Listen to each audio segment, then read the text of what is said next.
नमस्कार. ध्रुव फाउंडेशनच्या ऑनलाईन प्रोग्राममध्ये आपलं सर्वांचं स्वागत आहे. हा शाश्वत विकासाचा भाग 6वा. आपण मागच्या भागामध्ये शाश्वत विकास उद्दिष्ट समजावून घेतली, जी 17 शाश्वत विकास ध्येय आहेत 2030 पर्यंत पूर्ण करायची होती, याचा आपण अभ्यास केला. या भागामध्ये आपण शाश्वत विकासासंबंधीचे जे काही निर्देशांक आलेले आहेत, सध्याचे काही अहवाल आले आहेत, त्यांचा अभ्यास आपण करणार आहोत. तर हे अहवाल आपल्याला परीक्षेमध्ये महत्त्वाचे आहेत. कदाचित त्या शाश्वत विकासाच्या ध्येयांच्या बरोबरच या अहवालावरती निर्देशांकावरती प्रश्न विचारले जाऊ शकतात आणि अगदी सोप्या पद्धतीने आपण समजावून घेणार आहोत. शाश्वत विकास उद्दिष्ट शहरी निर्देशांक 2021-22 आहे. सुरुवातीला विचार करा की निर्देशांक कोणी जाहीर केला, म्हणजे आपलं काम सोपं होतं. पुढे निर्देशांक जाहीर केला नीती आयोगानं. आता नीती आयोगानं निर्देशांक जाहीर केला, पण नीती आयोगानं कोणाच्या अंतर्गत हा निर्देशांक जाहीर केलेला आहे, तर हा निर्देशांक dashboard Indo German development cooperation याच्या सहकार्यानं नीती आयोगानं हा निर्देशांक जाहीर केलेला आहे. म्हणजे दोन शब्द आले आपल्याला, इंडो आणि जर्मन. म्हणजे नीती आयोगाबरोबरच जर्मनीच्याही दोन अशा संस्था होत्या की त्या तिघांनी मिळून हा शाश्वत विकास उद्दिष्टांबाबतचा शहरी निर्देशांक 2021-22 तयार केलेला आहे. या ठिकाणी तुम्हाला थोडी स्पष्टता येईल की नेमका निर्देशांक कसा आहे. इंडो जर्मन आपण मानतोय, दोन संस्था आपण म्हटलं, तर त्या दोन संस्था नीती आयोगाबरोबर GIZ आणि BMZ. म्हणजे आपल्याला या ठिकाणी नीती आयोग प्लस आपण काय म्हटलेलं होतं, GIZ आणि BMZ. GIZ प्लस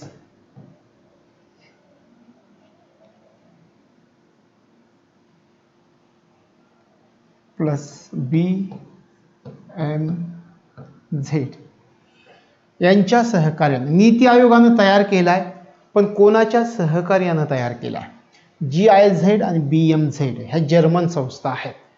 GIZ याचा जर आपण विचार केला तर ही जर्मन भाषेमध्ये संस्थेचं नाव आहे. गेशलशाफ्ट इंटरनॅशनल जुस ममनेर बीटा असं त्याला म्हणतात आणि मराठीमध्ये त्याचा अर्थ होतो आंतरराष्ट्रीय सहकार्यासाठी सोसायटी. ही एक संस्था आहे, हिचं सहकार्य घेतलेलं आहे नीती आयोगानं. याशिवाय BMZचा जर विचार केला तर हे त्या ठिकाणचं असणारं मंत्रालय आहे जर्मनीचं, आणि आर्थिक सहकार्य आणि विकास यासाठी जे मंत्रालय आहे त्या मंत्रालयाला जर्मनीमध्ये BMZ या संक्षिप्त नावानं ओळखलं जातं. म्हणजे या ठिकाणी बुंडेस मिनिस्टेरियम विटर्सचाफ्टलीचे जुस ममनेर बीटा असं त्या BMZचा जर्मन भाषेमध्ये अर्थ होतो, की त्याचा आपल्याला लॉंग फॉर्म सांगता येईल आणि त्याचा मराठीमध्ये जर आपण विचार केला तर आर्थिक सहकार्य आणि विकासासाठी असणारं मंत्रालय असा त्याचा अर्थ होतो मराठीमध्ये. तर अशा प्रकारे नीती आयोग आणि GIZ आणि BMZ नीती आयोगानं तयार केला, कोणाच्या सहकार्यानं? GIZ आणि BMZ. आणि आपण सुरुवातीला उल्लेख केल्याप्रमाणे असं म्हटलं की इंडो जर्मन डेव्हलपमेंट कोऑपरेशन यांच्या अंतर्गत नीती आयोगानं हा अहवाल तयार केला आहे. लक्षात आलं? आता पहा, नीती आयोगाचा हा पहिला अहवाल आहे. आणखी तुमचा पुढचा महत्त्वाचा मुद्दा, पहिला अहवाल आहे नीती आयोगाचा. अशा प्रकारचा हा पहिला अहवाल जाहीर केलेला आहे. 23 नोव्हेंबर 2021 मध्ये हा अहवाल जाहीर करण्यात आला. 2021 कधी जाहीर करण्यात आला? पहिला अहवाल म्हणतोय आपण, प्रथम अहवाल. अशा प्रकारचा हा प्रथम अहवाल आहे, हे लक्षामध्ये या ठिकाणी ठेवायचं. काय आहे या अहवालामध्ये, म्हणजे या अहवालामध्ये कशा कशाचा समावेश करण्यात आलेला आहे हे आपल्याला लक्षात ठेवायचं. आपण म्हणलं 17 शाश्वत विकास उद्दिष्ट. त्या 17 शाश्वत विकास उद्दिष्टांमधील 15 शाश्वत विकास उद्दिष्टांचा याच्यामध्ये समावेश आहे. 15 SDGs असं आपण म्हणूयात, प्लस अजून कशा कशाचा समावेश आहे. आपल्या परीक्षेच्या दृष्टिकोनातून महत्त्वाचं 77 निर्देशक आहे आणि 46 लक्ष्य इंडिकेटर्स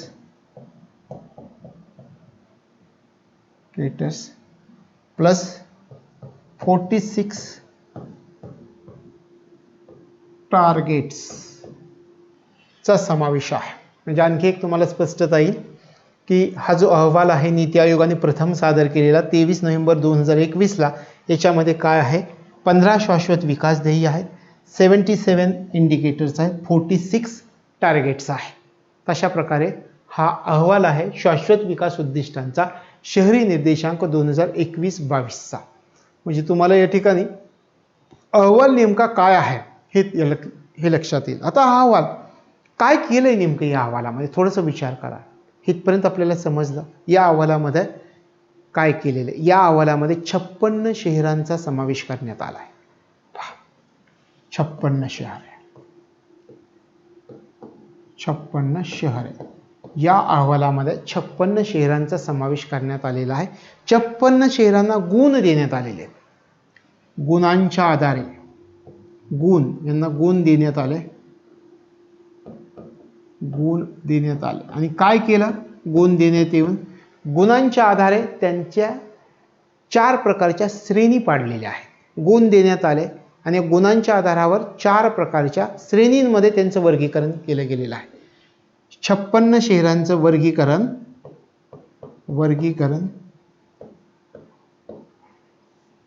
4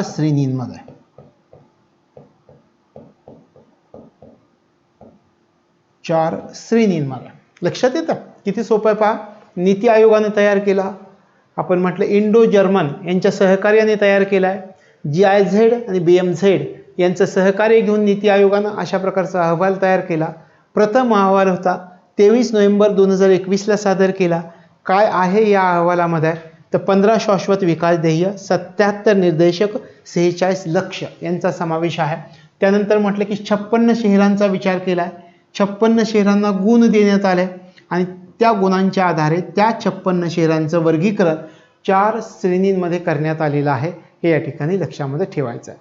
आता या श्रेणी कोणत्या हे आपल्यासाठी महत्त्वाचं आहे. इथपर्यंत समजलं असेल तर आपण पुढे जाऊया. 4 श्रेणी हे पहा. 4 श्रेणी आपल्याला या ठिकाणी दिसतात. एस्पिरंट महत्वाकांक्षी, परफॉर्मर म्हणजे चांगला प्रयत्न, फ्रंट रनर म्हणजे आघाडीवर असणारी, आणि अचिव्हर म्हणजे ज्यांनी सगळं साध्य केलेलं आहे, 100 गुण. अशा प्रकारे 4 श्रेणी. मग या श्रेणींना गुण देण्यात आले होते असं आपण म्हटलं. महत्वाकांक्षी पहिला टप्पा 0 ते 49 गुण.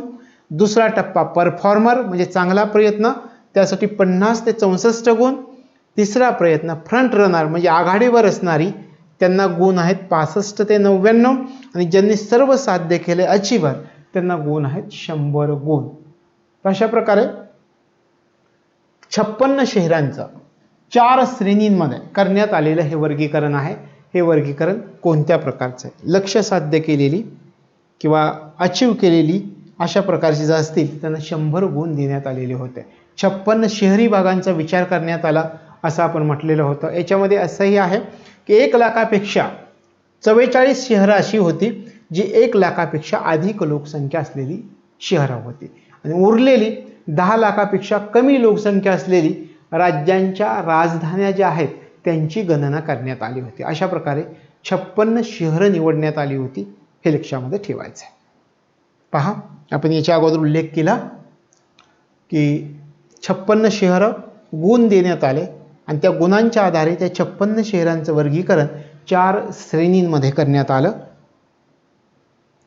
मग त्या 4 श्रेणी आपण पाहिल्या. एस्पिरंट, परफॉर्मर, फ्रंट रनर, अचिव्हर.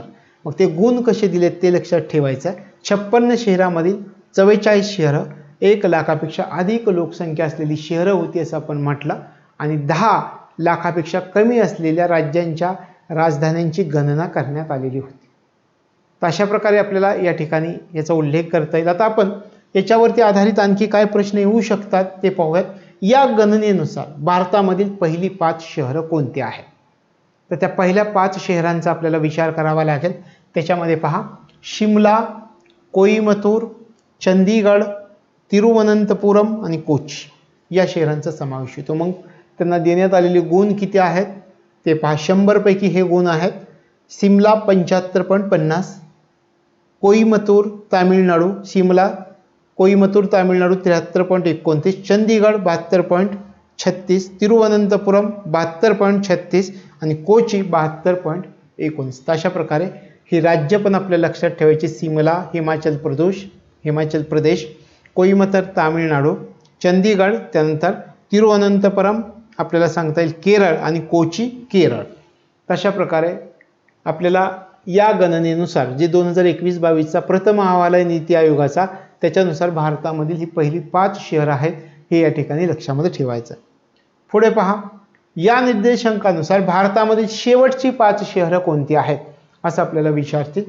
तर धनबाद आहे, मीरत आहे, इटानगर, गुवाहाटी आणि पटना. ही शेवटची, सर्वात शेवटी धनबाद झारखंड राज्यामधलं धनबाद आहे. मीरत उत्तर प्रदेश राज्यामध्ये आहे, इटानगर अरुणाचल प्रदेश राज्यामध्ये आहे, गुवाहाटी आसाम राज्यामध्ये आणि पटना बिहार राज्यामध्ये आहे. तशा प्रकारे या निर्देशांकानुसार भारतातील शेवटची 5 शहरं आणि या शहरांना ओळखलं जातं, हे लक्षामध्ये आपल्याला ठेवायचं. आता या ठिकाणी पहा, आपण महाराष्ट्राचा विचार करतोय. महाराष्ट्राचा जर आपण विचार केला तर आपल्याला या ठिकाणी सांगता येईल की महाराष्ट्राचा उल्लेख, तर महाराष्ट्रामधील काही शहर आहेत, 5 शहरांचा समावेश करण्यात आलेला आहे महाराष्ट्राच्या. ते सुरुवातीला लक्षात ठेवा. महाराष्ट्रातली किती शहरं आहेत? 5 शहरे महाराष्ट्रामधील आहेत. मग त्याच्यामध्ये आपण असं उल्लेख करता येईल की पहिल्या 5 शहरांचा उल्लेख केला, पण एक शहर असं आहे महाराष्ट्रातील की जे 6व्या स्थानी होतं.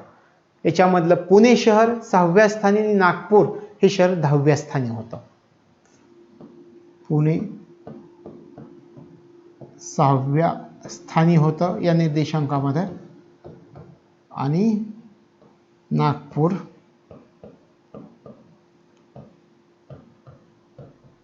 10व्या स्थानी. अशा प्रकारे 5 शहरांचा समावेश होतोय. मग ती 5 शहरं कोणती? त्याच्यामध्ये नाशिक शहर आहे, औरंगाबाद, पुणे, मुंबई, नागपूर. आपण या ठिकाणी पाहूयात. नाशिक, पुणे, औरंगाबाद,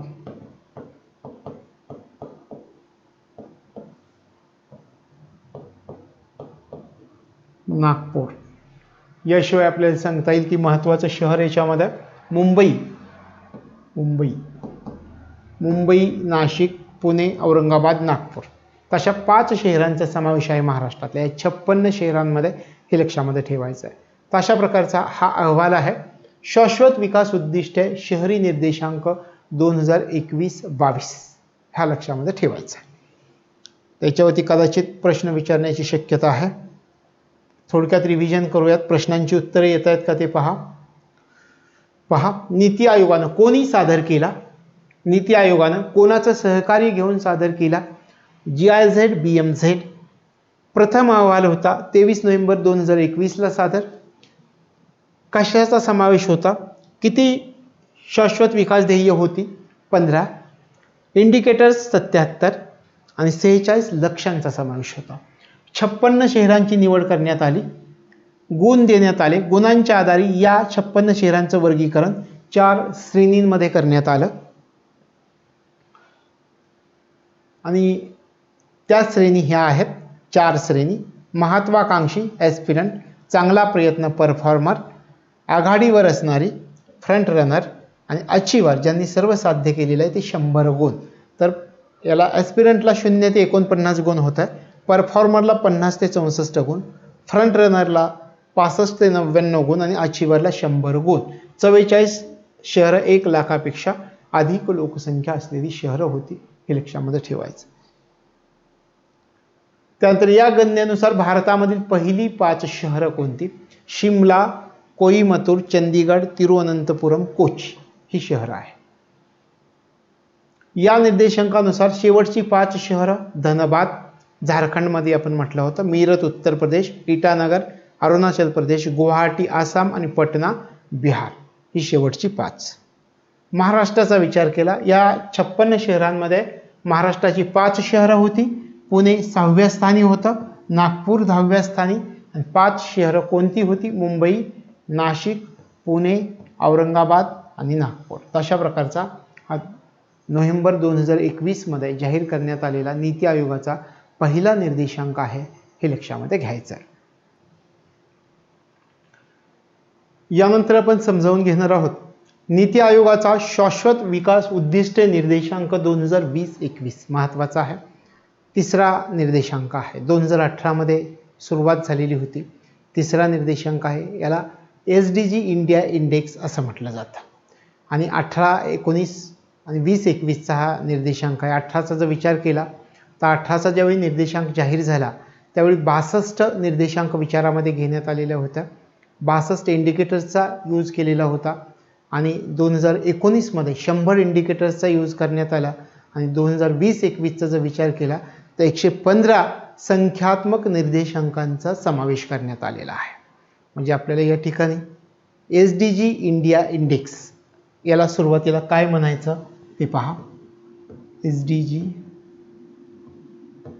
इंडिया इंडेक्स याला म्हणायचं SDG. कोणी जाहीर केला?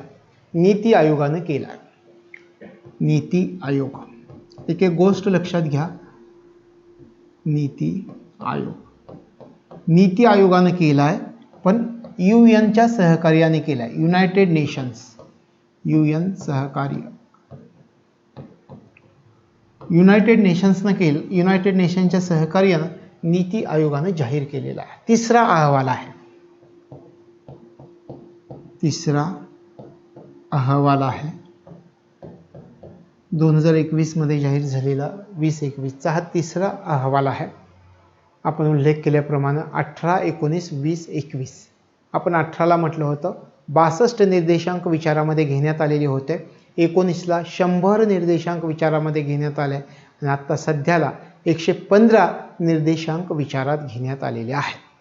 म्हणजे या ठिकाणी आपल्याला सांगता येईल 62, 100 आणि 115 हे गणित लक्षात ठेवा. 62, 100 आणि 115. 2018, 19, 20-21 किती निर्देशांक विचारामध्ये घेतलेले होते? 18 मध्ये 62, त्याच्यानंतर 19 मध्ये 100, 20-21 मध्ये 115 निर्देशांक विचारामध्ये घेतलेले होते. आपण याला म्हणतो SDG इंडिया इंडेक्स. नीती आयोगाने सादर केला, युनायटेड नेशन्सच्या सहकार्याने सादर केला आणि हा तिसरा अहवाल आहे, हे लक्षामध्ये ठेवायचं आहे.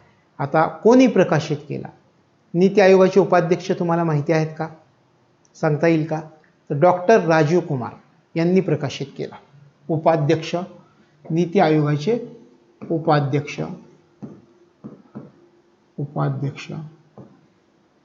डॉक्टर राजीव कुमार.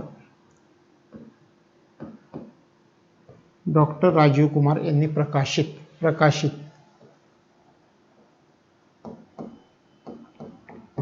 केला. कोणी? तर उपाध्यक्ष डॉक्टर राजीव कुमार नीती आयोगाचे यांनी प्रकाशित केला. तिसरी आवृत्ती होती आणि या निर्देशांकाला एक शीर्षक देण्यात आलेलं होतं. त्या शीर्षकाचं नाव सुद्धा आपल्याला माहिती असणं गरजेचं आहे. शीर्षकाचं नाव आहे partnerships in the decade of action. Partnerships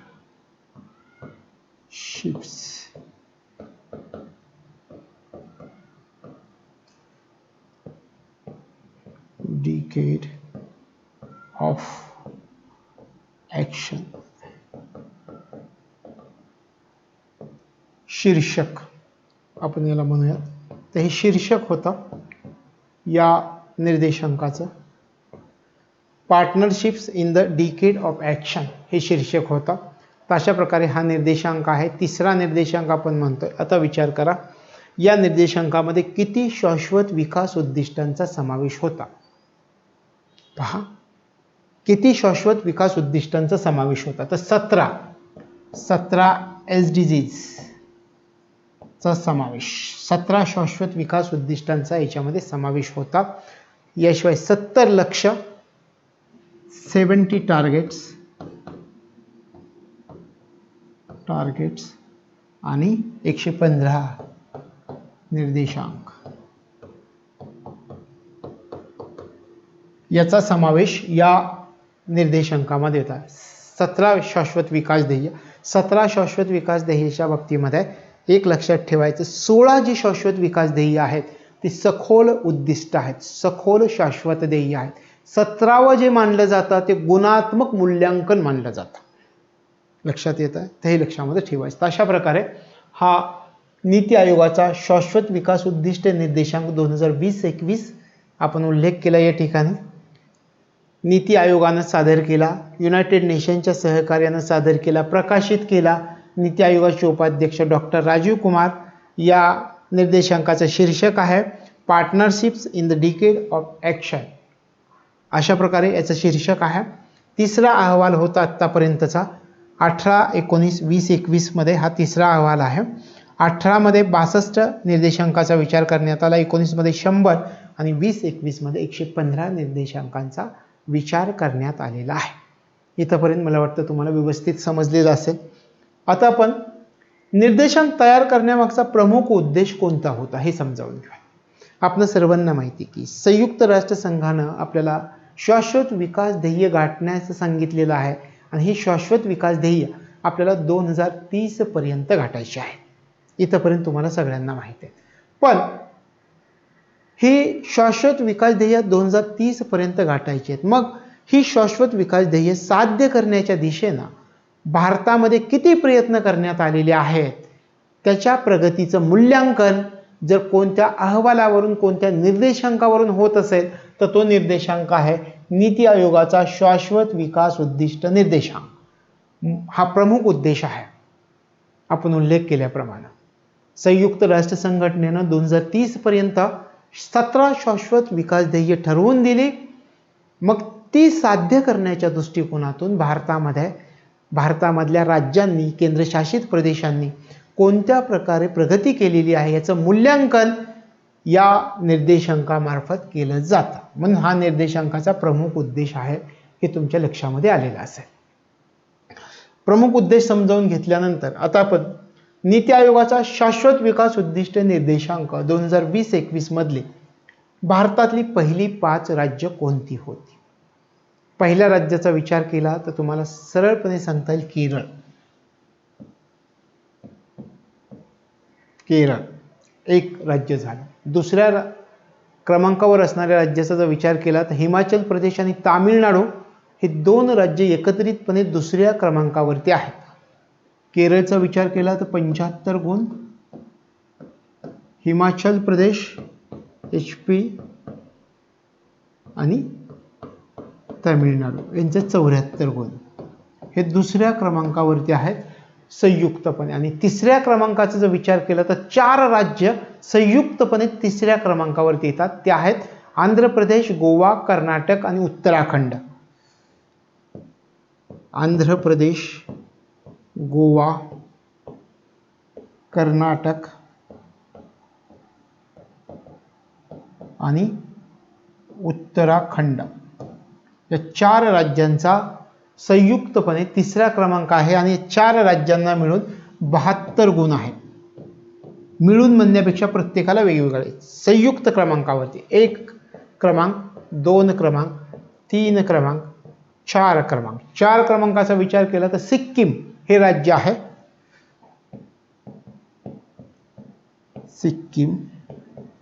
Sikkim राज्याचा विचार केला तर 71 गुण आहेत सिक्कीम राज्याला. आणि 5व्या क्रमांकावरचं जे आहे ते आपलं राज्य आहे महाराष्ट्र 70 गुणांसह.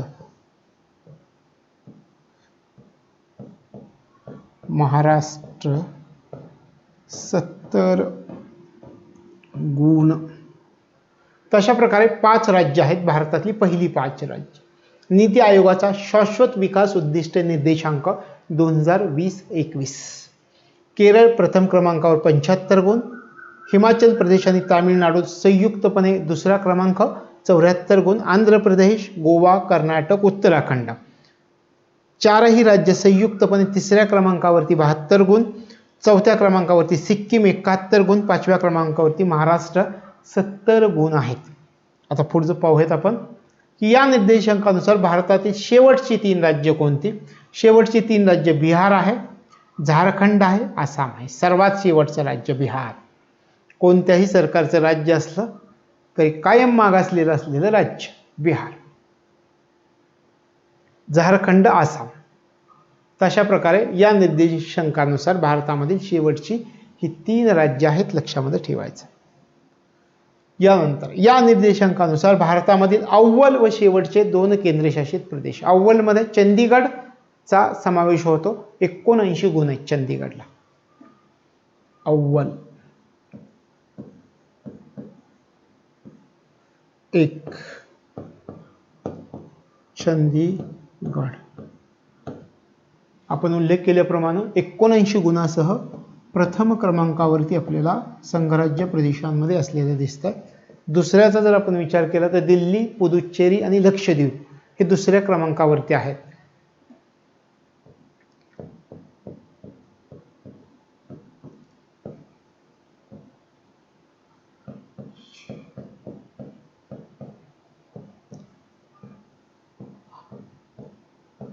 लक्षद्वीप संयुक्तपणे आपल्याला दुसऱ्या क्रमांकावरती असलेले दिसतात आणि यांना 68 गुण आहेत. 68 गुण. त्याच्यानंतर आपल्याला सांगितलं शेवटचे 2 केंद्रशासित प्रदेश. पहिला शेवटचे असं म्हणूयात आपण, शेवटचे त्यातला पहिला आपल्याला सांगता येईल लडाख. 66 गुण आहेत लडाखला. सर्वात शेवट लडाख 66 गुण. आणि सर्वात त्याच्यानंतर जर विचार केला की सर्वात शेवटचे लडाखच्या अगोदर तर दादरा नगर हवेली आणि दमन आणि दीव. दादरा नगर हवेली, दमन व दीव. अशा प्रकारे हे शेवटचे 2 केंद्रशासित प्रदेश आहेत. ह्याला 66 गुण होते, याला 62 गुण आहेत. अशा प्रकारे या निर्देशांकानुसार भारतामधील अव्वल आणि शेवटचे 2 केंद्रशासित प्रदेश आहेत. आता या ठिकाणी आपण उल्लेख केल्याप्रमाणे केंद्रशासित प्रदेश पाहिले, राज्य पाहिले, पण हा जो निर्देशांक आहे या निर्देशांकामध्ये केंद्रशासित प्रदेशांची राज्य आणि केंद्रशासित प्रदेश आपल्या देशामधील सर्व घटकांच्या 4 श्रेणीमध्ये वर्गीकरण केलं गेलेलं आहे. आता त्या 4 श्रेणी कोणत्या हे आपण समजावून घेऊयात. पुन्हा एकदा उल्लेख करतो, देशामधील सर्व राज्य आणि सर्व संघराज्य प्रदेश यांचं 4 श्रेणींमध्ये वर्गीकरण करण्यात आलेलं आहे. 4 श्रेणींमध्ये वर्गीकरण पुन्हा तेच आहेत. एस्पिरंट, परफॉर्मर आहे आणि फ्रंट रनर आणि अचिव्हर अशा प्रकारे श्रेणी आहेत. आता पाहूयात पहिली श्रेणी 0 ते 49 गुणांचे एस्पिरंट, महत्वाकांक्षी. एकही शहराचा याच्यामध्ये एकाचाही समावेश नाही, आपल्याला असं म्हणता येईल. एकाही राज्याचा, एकाही संघराज्य प्रदेशाचा याच्यामध्ये समावेश नाही. हे काढून टाकूयात. राज्य संघराज्य प्रदेशांचा विचार करतोय आपण. चांगला प्रयत्न करणारी राज्य किंवा संघराज्य प्रदेश 50 ते 64 गुण आहेत. त्याच्यामध्ये राज्य आणि केंद्रशासित प्रदेश म्हणून 12 राज्य आणि 2 केंद्रशासित प्रदेशांचा समावेश होतो. पहा कुठले कुठले: मणिपूर, मध्य प्रदेश, पश्चिम बंगाल, छत्तीसगड, नागालँड, ओडिशा, अरुणाचल प्रदेश, मेघालय, राजस्थान, उत्तर प्रदेश, आसाम, झारखंड, बिहार, दादरा व नगर हवेली आणि दमन आणि दीव. अशा प्रकारे या दुसरा जो आहे 50 ते 64 गुणांचा चांगला प्रयत्न करणारी, परफॉर्मर असणार 50 ते 64 मध्ये या राज्यांचा आणि संघराज्य प्रदेशांचा समावेश होतो, हे या ठिकाणी लक्षामध्ये ठेवायचं. त्यानंतर पहा 2 नंबरची 65 ते 99 गुण आघाडीवरची शहरं, फ्रंट रनर. याच्यामध्ये 15 राज्य आणि 7 संघराज्य प्रदेश मिळून 22 प्रदेशांचा समावेश होतो. टोटल भारतामधले राज्य आणि संघराज्य प्रदेश मिळून. मग याच्यामध्ये पहा सगळ्यात महत्त्वाचं याच्यामध्ये महाराष्ट्राचा समावेश होतो. महाराष्ट्राचा कोणत्या गटामध्ये समावेश आहे ते पहा. 65 ते 99 गुण फ्रंट रनरमध्ये महाराष्ट्र येतो, हे लक्षात ठेवायचं. 4 श्रेणींमध्ये फ्रंट रनर, 4 श्रेणींमध्ये कोणत्या श्रेणीमध्ये महाराष्ट्राचा समावेश आहे आपल्याला विचारतील तर महाराष्ट्राचा फ्रंट रनरमध्ये आहे. आघाडीवरची शहरं हे लक्षात ठेवायचं. आता त्याच्यामध्ये राज्य पहा, ही सगळी राज्य लक्षात ठेवायची गरज नाही आहे. महाराष्ट्र लक्षात ठेवा, केरळ, हिमाचल प्रदेश, तामिळनाडू, आंध्र प्रदेश, गोवा, कर्नाटक, उत्तराखंड, सिक्कीम, महाराष्ट्र, गुजरात, तेलंगणा, मिझोरम, पंजाब, हरियाणा, त्रिपुरा, चंदीगड, दिल्ली, लक्षद्वीप, पुदुच्चेरी, अंदमान आणि निकोबार बेट, जम्मू आणि काश्मीर आणि लडाख यांचा समावेश होतो. आणि सर्वात शेवटी आजची वार लक्ष्यपूर्ती केलेली, तर याच्यामध्ये एकाही राज्याचा समावेश होत नाही. अशा प्रकारे आपण उल्लेख केल्याप्रमाणे 4 श्रेणी आहेत. या निर्देशांकामध्ये राज्य आणि केंद्रशासित प्रदेशांची विभागणी किती श्रेणींमध्ये करण्यात आली? 4 श्रेणींमध्ये करण्यात आली. त्याच्यामध्ये महाराष्ट्राचा समावेश कोणत्या श्रेणीमध्ये होतो? तर फ्रंट रनर, आघाडीवरची शहरं, 65 ते 99 गुण असणाऱ्या श्रेणीमध्ये महाराष्ट्राचा समावेश होतो. हे या ठिकाणी लक्षामध्ये ठेवायचं. निष्कर्ष आता आपण समजावून घेऊयात. निष्कर्षाचा जर आपण विचार केला तर निष्कर्ष आपल्या परीक्षेच्या दृष्टिकोनातून आपण समजावून घेऊयात. लक्ष्य साध्य करायचा प्रयत्न केलेला आहे आणि आपण जर विचार केला तर देशाचे एकूण जे SDG गुण आहेत, म्हणजे शाश्वत विकास ध्येय साध्य करण्यासाठी जे गुण देण्यात आलेले आहेत, त्या गुणामध्ये 6 अंकांनी आपली सुधारणा झालेली दिसते. म्हणजे 2019 मध्ये 60 गुण होत आहे आणि 2020-21 मध्ये ते 66 गुण झालेले आहेत. 2019 मध्ये 60 गुण, 2021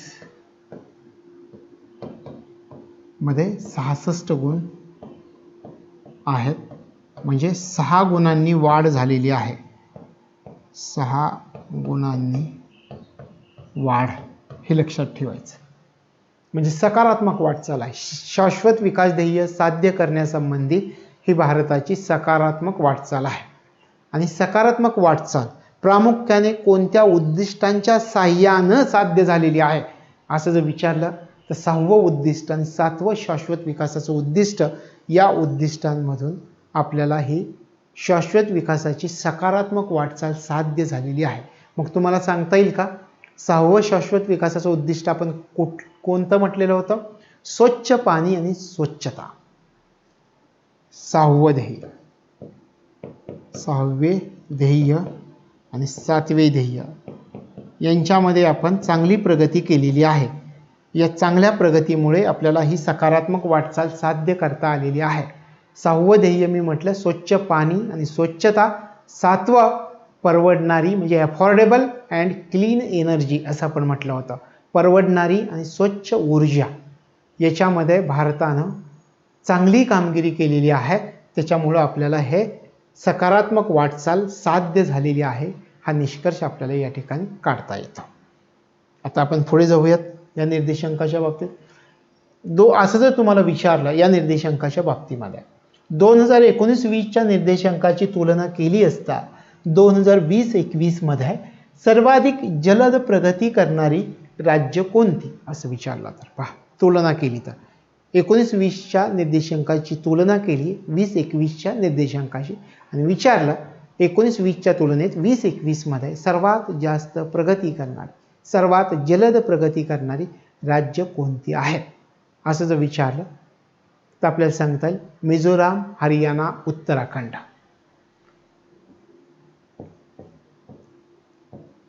मिझोराम,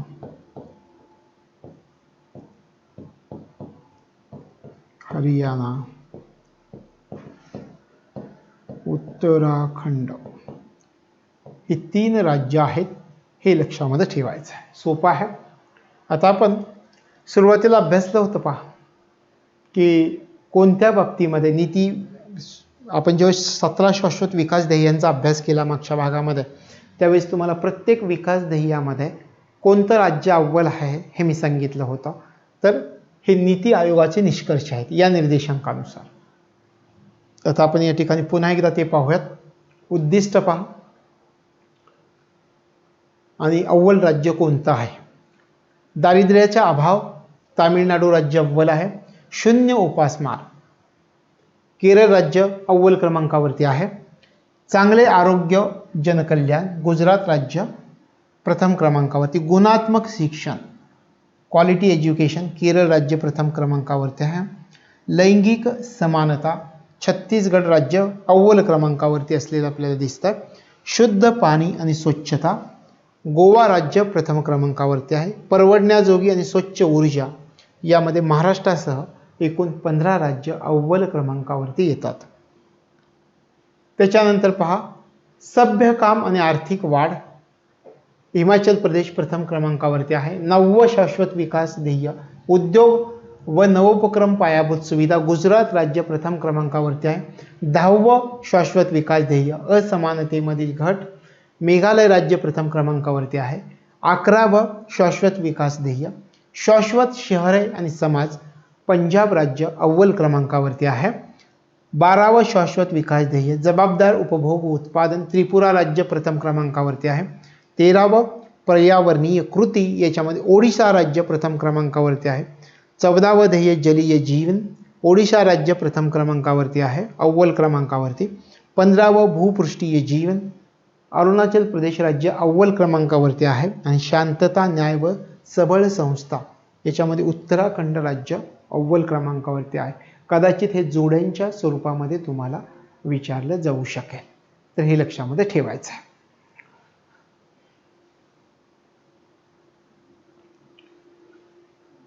यानंतर आपण आपल्या शेवटच्या टप्प्यामध्ये जागतिक शाश्वत विकास अहवाल 2022 चा अभ्यास करणार आहोत. सर्वात प्रथम उद्देश कोणता आहे जागतिक शाश्वत विकास अहवाल याच्यामध्ये 2022 असा आपण उल्लेख करतो. उद्देश काय आहे? आपण म्हटलं की शाश्वत विकास उद्दिष्ट साध्य करायचे तर ही 2030 अखेरपर्यंत साध्य करायचे. पण नुसतं एवढंच म्हणून चालेल का? तर ते कितपत साध्य झालेली आहे, साध्य करण्याच्या दिशेनं कोणकोणत्या देशांनी कितपत प्रयत्न केलेला आहे, त्या देशांच्या प्रगतीचं मूल्यांकन करणारा कोणता अहवाल असेल तर तो अहवाल आहे जागतिक शाश्वत विकास अहवाल 2022. म्हणजे या ठिकाणी तुमच्या लगेच लक्षात येईल की हे कशा संबंधी आहे. आपण राज्यासंबंधी पाहिलं, नीती आयोगाने त्याचं मूल्यांकन केलं, सांगितलं कोणती राज्य अव्वल क्रमांकावरती. आता या ठिकाणी जगातील देशांचं मूल्यांकन करायचं.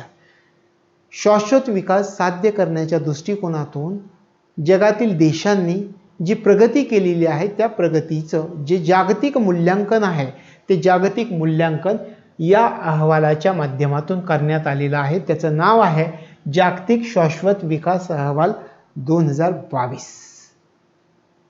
आता या ठिकाणी अहवालाचं प्रकाशन कोणामार्फत करण्यात आलेलं आहे? SDSN हे लक्षात ठेवायचं. प्रकाशन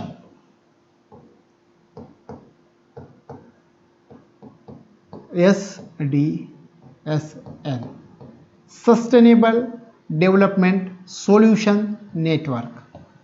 SDSN sustainable development solution network. काय केलं जातं? आता या ठिकाणी क्रमवारी लावली जाते, गुण दिले जातात देशांना. ज्याप्रमाणे नीती आयोगानं गुण दिले होते त्याचप्रमाणे या ठिकाणी सुद्धा गुण दिले जातात आणि त्या गुणांनुसार देशांची क्रमवारी लावली जाते. 100 पैकी गुण दिले जातात. गुण किती पैकी दिले जातात? 100 पैकी गुण. गुण दिल्यानंतर काय होतं? देशांची क्रमवारी लावली जाते. गुणांनुसार देशांची क्रमवारी, गुणांनुसार देशांची क्रमवारी लावली जाते. आता त्याच्यामध्ये हे जे गुण दिले जातात त्यावेळी ते गुण देताना 17 शाश्वत विकास उद्दिष्ट जी आहेत ती साध्य करण्याच्या दिशेनं त्या देशानं किती प्रगती केलेली आहे त्याच्या संबंधित हे गुण असतात. आणि जर एखाद्या देशाला 100 गुण असतील तर काय? जर एखाद्या देशाला 100 गुण असतील तर त्या देशानं ती सगळी शाश्वत विकास उद्दिष्ट साध्य केलेली आहेत असा त्याचा अर्थ होतो. तशा प्रकारे हा अहवाल आहे जागतिक शाश्वत विकास अहवाल 2022. मी पुन्हा एकदा याचा उद्देश सांगेल जाता जाता. शाश्वत विकास उद्दिष्ट जी साध्य करायची आहेत ती साध्य करण्याच्या दृष्टिकोनातून प्रत्येक देशानं जी प्रगती केलेली आहे त्या देशांच्या प्रगतीचं मूल्यांकन ज्या अहवालामधून जाहीर केलं गेलेलं आहे तो अहवाल आहे जागतिक शाश्वत विकास अहवाल 2022. आता याच्याचे आपण मुद्दे पाहूयात. या अहवालानुसार पहिले 5 देश कोणते? आता पहिले 5 देश आपल्यासाठी महत्त्वाचा आहे आणि सर्वात कमी गुण मिळालेला देश पण आपल्यासाठी महत्त्वाचा आहे. याच्यामध्ये पहा, फिनलँड प्रथम क्रमांकावरती आहे, त्यानंतर डेन्मार्क, त्यानंतर स्वीडन.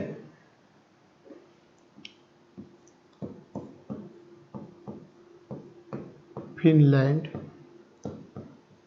डेन्मार्क, स्वीडन हे 3 पहिले देश आपल्याला या ठिकाणी सांगता येतील, हे लक्षात ठेवायचे. आणि 5 देश विचारले तर नॉर्वे आणि ऑस्ट्रेलिया. नॉर्वे 4थ्या क्रमांकावरती आहे, ऑस्ट्रेलिया 5व्या क्रमांकावरती आहे.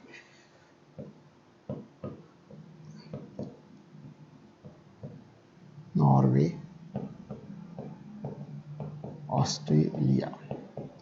अशा प्रकारे हे 5 देश प्रथम क्रमांकावरती आहेत.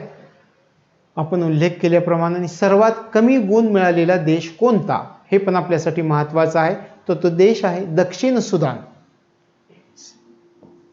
दक्षिण सुदान. सर्वात कमी गुण, सर्वात कमी गुण हा दक्षिण सुदानला मिळालेले अगदीच कमी आहेत, 39.75 गुण मिळाले.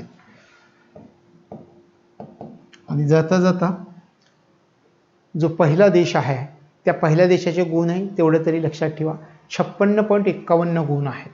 हे महत्त्वाचं नाहीये, फक्त माहीत असावं 56.51 गुण आहेत जो पहिला देश आहे याच्यामध्ये.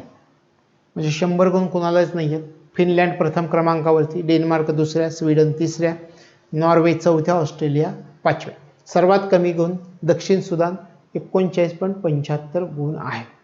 आता आपल्याला पुढचा मुद्दा समजावून घेऊया. त्याच्यातला निष्कर्ष काय आहेत? जागतिक शाश्वत विकास अहवाल 2012 या अहवालानुसार निष्कर्ष कोणते आहेत? आपण या ठिकाणी उल्लेख करता येईल. निष्कर्ष आपल्याला वेगवेगळ्या भागांमध्ये आणि वेगवेगळ्या देशांच्या दृष्टिकोनातून अभ्यास करावा लागेल. भाग म्हटलं तर पूर्व आणि दक्षिण आशिया हा भाग महत्त्वाचा ठरतो. पूर्व व दक्षिण आशिया हा भाग महत्त्वाचा आहे.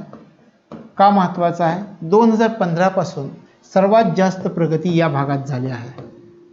2015 पासून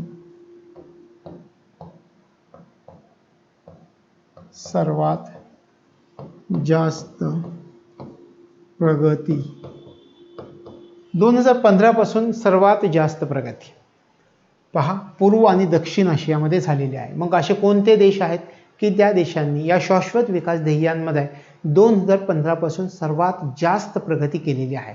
ते देश आहेत बांगलादेश आणि कंबोडिया.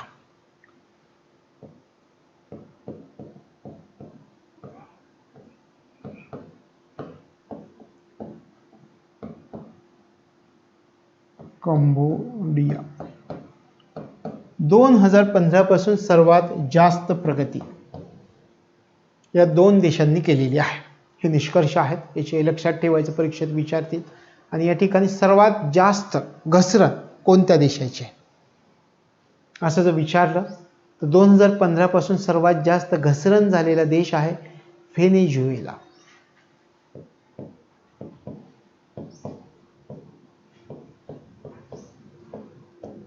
दोन 2015 पासून सर्वात जास्त घसरण झालेला देश. आपल्याला अशा प्रकारे निष्कर्ष विधानांमध्ये विचारू शकतात, तर हे लक्षामध्ये ठेवायचं आहे. तर पूर्व आणि दक्षिण आशिया 2015 पासून सर्वात जास्त प्रगती, बांगलादेश आणि कंबोडिया 2015 पासून सर्वात जास्त प्रगती, व्हेनेझुएला 2015 पासून सर्वात जास्त घसरण झालेला देश शाश्वत विकास उद्दिष्ट साध्य करण्याच्या बाबतीमध्ये. यानंतरचा मुद्दा पहा, भारताच्या बाबतीत जागतिक शाश्वत विकास अहवाल 2022. सुरुवातीला भारताचा क्रमांक किती देशांमध्ये कितवा आहे हे लक्षात ठेवा. 163 देशांमध्ये भारताचा क्रमांक 121वा आहे. 163 देश, भारत क्रमांक 121. हे आपल्यासाठी महत्त्वाचं आहे. आणि 60.32 गुण आहेत भारताला.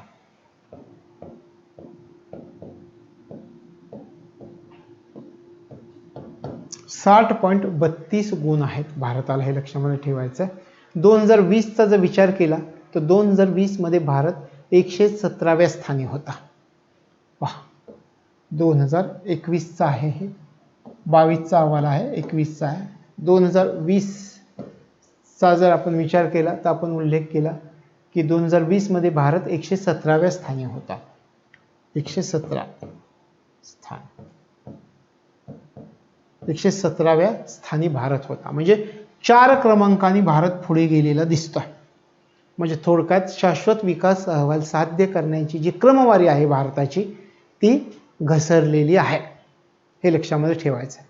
आपल्याला विधानांमध्येही सांगतील की शाश्वत विकास ध्येय साध्य करण्याच्या बाबतीतली भारतातील जागतिक क्रमवारी घसरलेली आहे.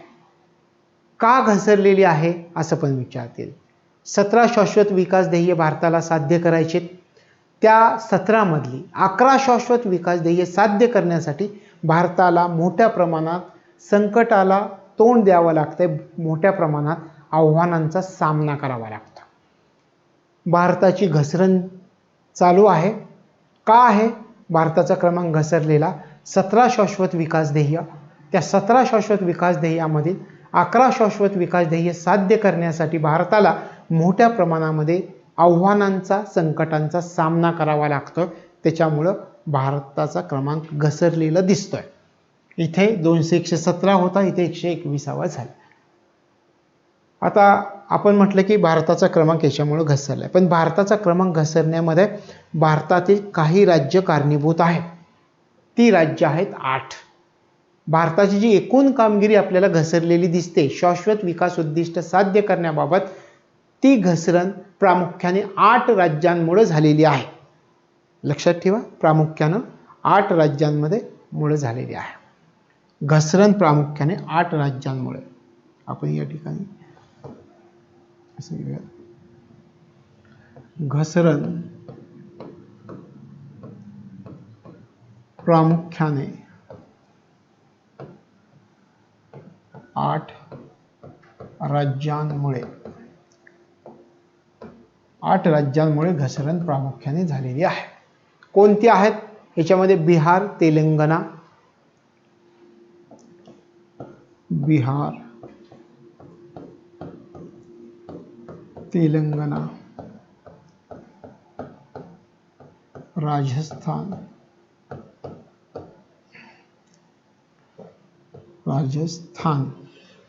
ही 3 तर राज्यच आहेत. पण त्याच्याशिवाय लोकसंख्येनं सर्वात मोठं राज्य असणारं उत्तर प्रदेश आहे आणि दक्षिणेकडे कर्नाटक, आंध्र प्रदेश राज्यांचा समावेश होतो. उत्तर प्रदेश,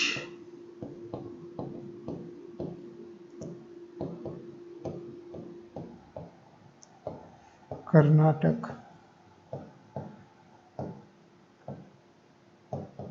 आंध्र प्रदेश, उत्तर प्रदेश, कर्नाटक, आंध्र प्रदेशाचा समावेश आहे आणि पंजाब आणि झारखंड या राज्यांचा समावेश होतो. पंजाब व झारखंड. अशा प्रकारे ही 8 राज्य आहेत. राज्याची जी, आपल्या देशाची जी शाश्वत विकास ध्येय साध्य करण्यामध्ये जी घसरण झालेली आहे, ती घसरण प्रामुख्याने 8 राज्यांमुळे झालेली आहे. बिहार, तेलंगणा, राजस्थान, उत्तर प्रदेश, कर्नाटक, आंध्र प्रदेश, पंजाब आणि झारखंड.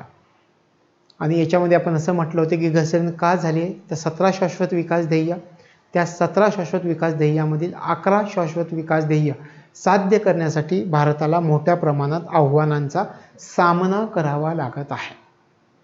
तशा प्रकारे हा अहवाल होता आणि हा अहवाल आणि शाश्वत विकास ध्येय जर आपण लक्षामध्ये ठेवली तर याच्यावरती आलेला कोणताही प्रश्न आपल्याला सहजपणे ओळखता येईल आणि तो सोडवता येईल. याच्यामध्ये निष्कर्ष लक्षात ठेवा, निष्कर्षांवरती प्रश्न येऊ शकतो, कदाचित मुख्य परीक्षेला येईल पण येऊ शकतो.